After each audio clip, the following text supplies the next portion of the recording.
A museum is distinguished by a collection of often unique objects that forms the core of its activities for exhibitions, education, research, etc. This differentiates it from an archive or library, where the contents may be more paper-based, replaceable and less exhibition-oriented, or a private collection of art formed by an individual, family or institution that may grant no public access. A museum normally has a collecting policy for new acquisitions, so only objects in certain categories and of a certain quality are accepted into the collection. The process by which an object is formally included in the collection is called accessioning, and each object is given a unique accession number. Museum collections, and archives in general, are normally catalogued in a collection catalog, traditionally in a card index, but nowadays in a computerized database.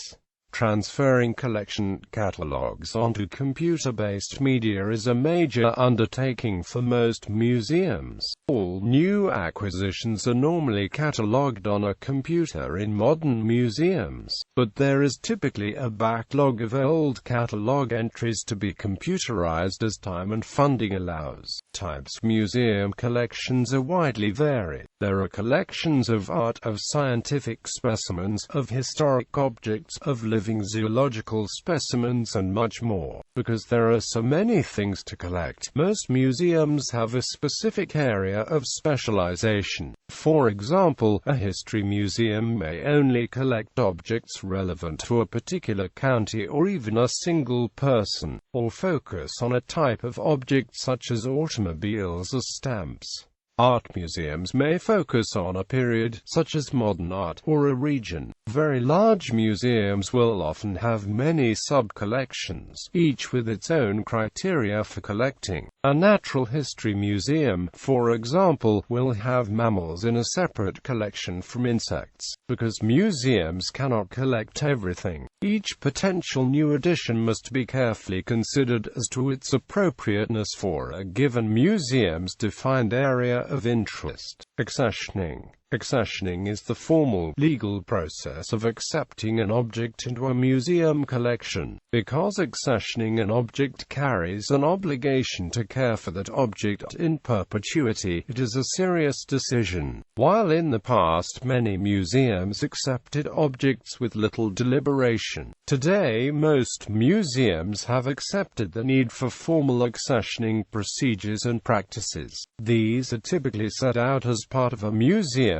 collections management policy, a CMP. While each museum has its own procedures for accessioning, in most cases it begins with either an offer from a donor to give an object to a museum, or a recommendation from a curator to acquire an object through purchase or trade. Several issues must be considered in the decision to accept an object.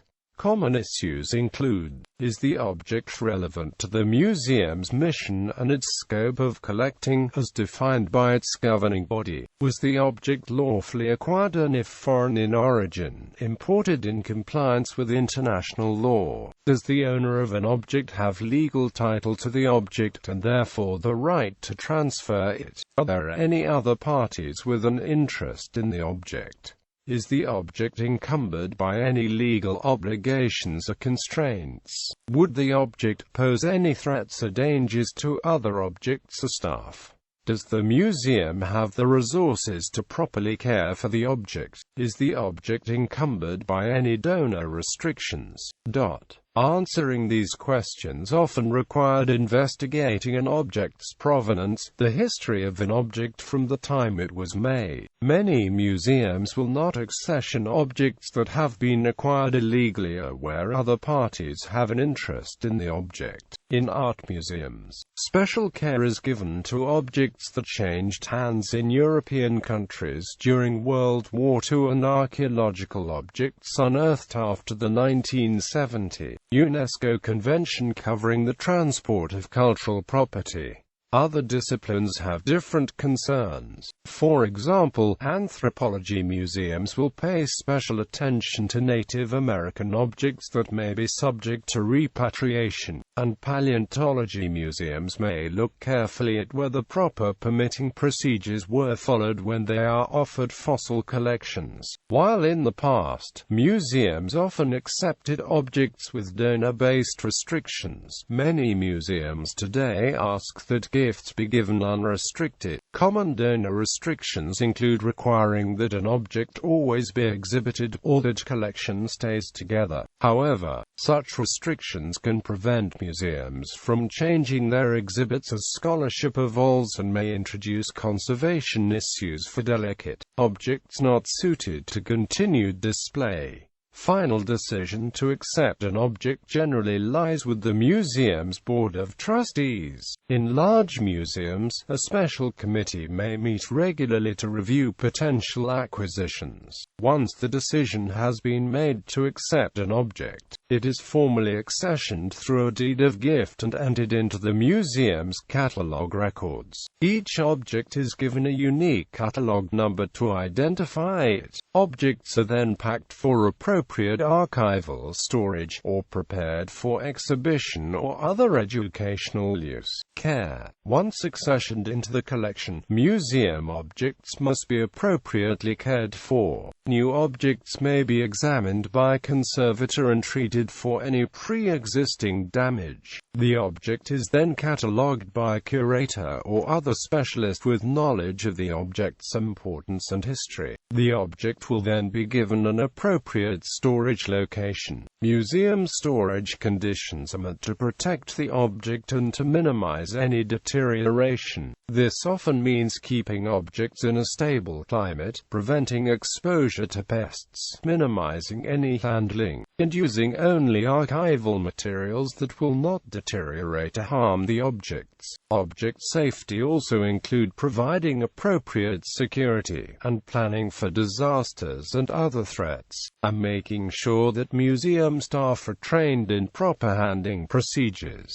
Different types of objects have different requirements, and many museums have specialized storage areas. For example, framed paintings may be stored in racks in one room while unframed paintings are kept in large drawers in another. Some objects have extremely specialized needs. For example, material from underwater archaeological sites may need to be kept wet, and some very rare and badly deteriorated objects require oxygen-free environments. At any given time, museums display only a portion of the collections. This is often because exhibition requires much more space than storage, and is impractical for the entire collection to be out. Museums may also contain many duplicates of similar objects and find that a few specimens are better suited to display than others. In addition, certain objects, particularly works on paper and textiles, are damaged by light and must only be displayed for short periods of time. Museum collections are often made up of a variety of materials in a single collection, including, but not limited to, canvas, oil and/or acrylic paints, wood, ivory, paper, bone, leather, and textiles.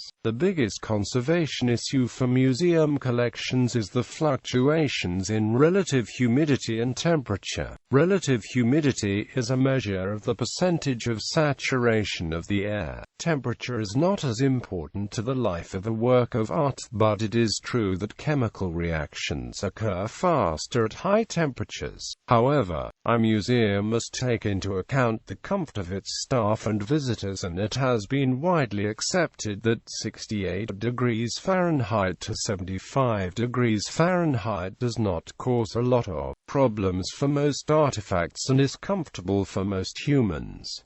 It has also been internationally agreed upon that the RH should be set at 50% to 55%. This has become widely accepted because the lower limit was set at 45% since damage to organic materials begin to occur below this point. The upper limit is placed at 65% because mold flourishes at 70% RH. It is also cheaper for most institutions to maintain remain 50% RH rather than 45% or 60%. There is some exception when it comes to tropical climates, since the indigenous artifacts are acclimated to RH levels higher than the museum norm. Changes can be made to a museum's RH to accommodate the changing seasons, but they must be made gradually. Humidity should change in 2% per month increments. Deaccessioning. Deaccessioning, the process of disposing, selling or trading objects from a museum collection, is not undertaken lightly in most museums.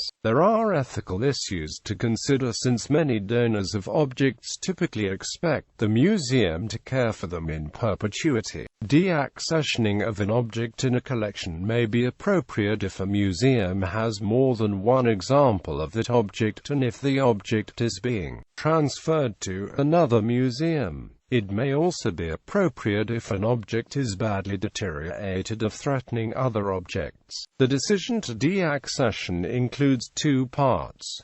These are making the decision to deaccession and deciding the method of disposal. Generally, first choice is to transfer an object to another use or division in a museum, such as deaccessioning a duplicate object from a permanent collection into a teaching collection. Second choice is to transfer the object to another institution, generally with local institutions having priority. The American Alliance of Museums and other regional associations often operate lists or boards to help facilitate such transfers. Last choice is sale on the open market. Open market sales are generally expected to take place at auction rather than through private sale, and are typically most common in art museums due to the high monetary value of art collections. A controversial example occurred when the last remaining complete dodo mount in a museum collection at Oxford University was deaccessioned due to its deterioration in 1775.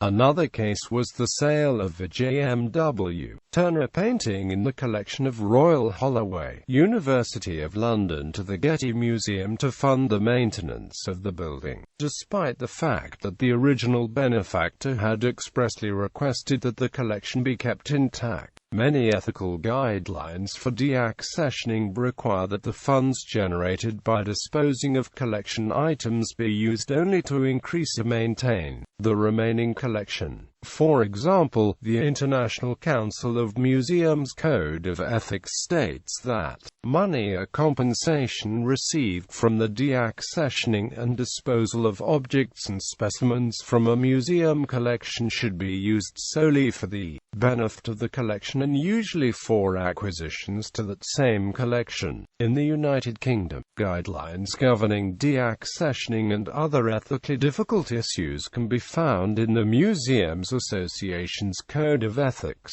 In the United States, the guidelines on these matters are issued by the American Alliance of Museums. The American Alliance of Museums Code of Ethics takes the position that, in no event shall they be used for anything other than acquisition or direct care of collections.